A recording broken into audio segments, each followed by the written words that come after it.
It's a new day. How many times do we hear that? How many times do we think about, hey, it's going to be a new day? And then we get this perspective that's just challenged. We get a perspective that doesn't match, doesn't always fit with what we hoped. And then we want to blame the day. You know what I was thinking this morning? And what if the day were to come suddenly without a scheduled time, just like whenever it wanted?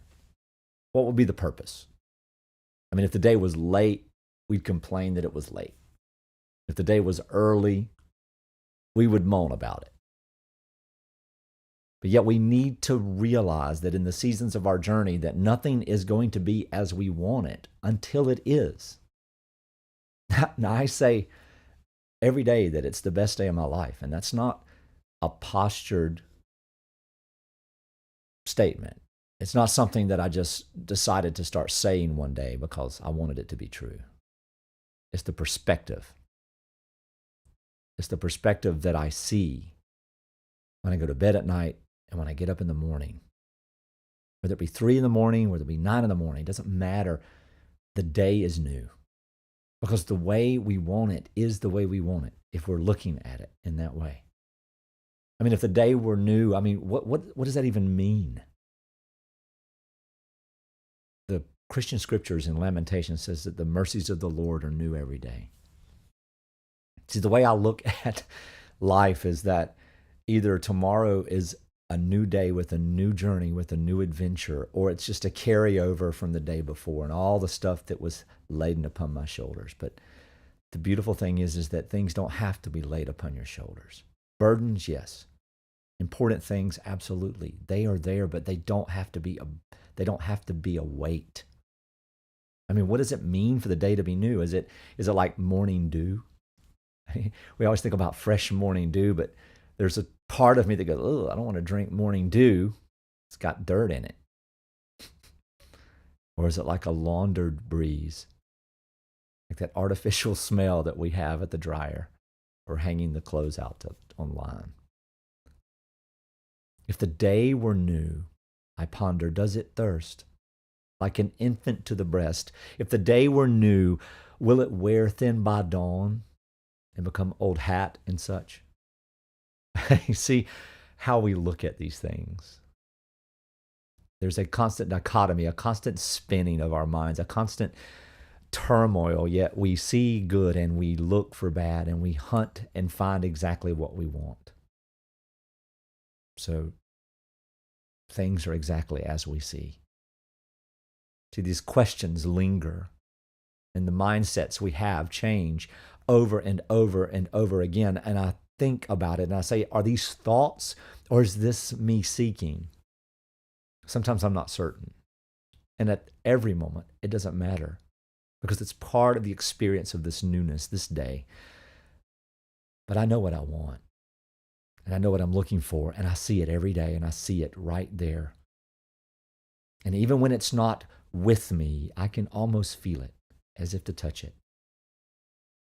What, you might ask? I mean, what's he talking about? He's lost his mind. I'll promise you, my friends, my mind is far from lost. What am I looking at? The newness, the familiar scent. Can you have both? I don't know, but I know that I want it. And I know that every day is that type of day. Every moment is that type of moment. Freedom has created the presence of mind to be. And I want the comfortable in the midst of the challenge.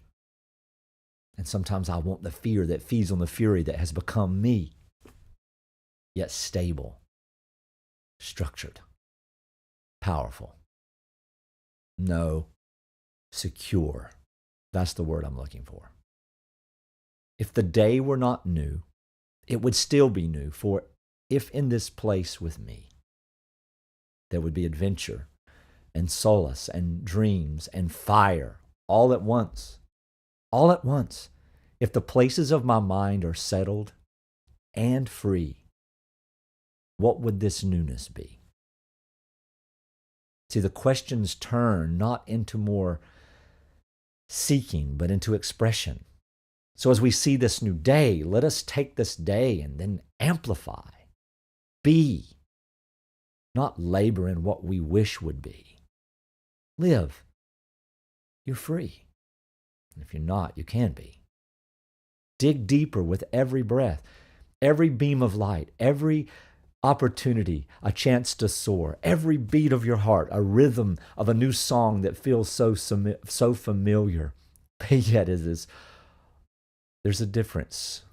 There's a change. There's a different turn, or maybe a different tempo. And in that flux, in that newness and that familiarity at the same place, it's where we find our peace and our rest, the groundedness with the adventure. And sometimes we think of rest as if the bed is beckoning. Yes, I would just love to sleep this day away. No, not a beckoning as for escape, but a beckoning as for elation. It's like, I just need to lay and ponder and enjoy and embrace and then create. We rest in the bonds of freedom. I know that seems oxymoronic, I know. And for so many of you, you're thinking this is just foolish. It's okay. One day, I pray that you will see. But seeing this new, feeling this journey, making this true, because it is true, when you are you. And it's good to be. It's good to be you. The question is, are you free? There's a lot to say.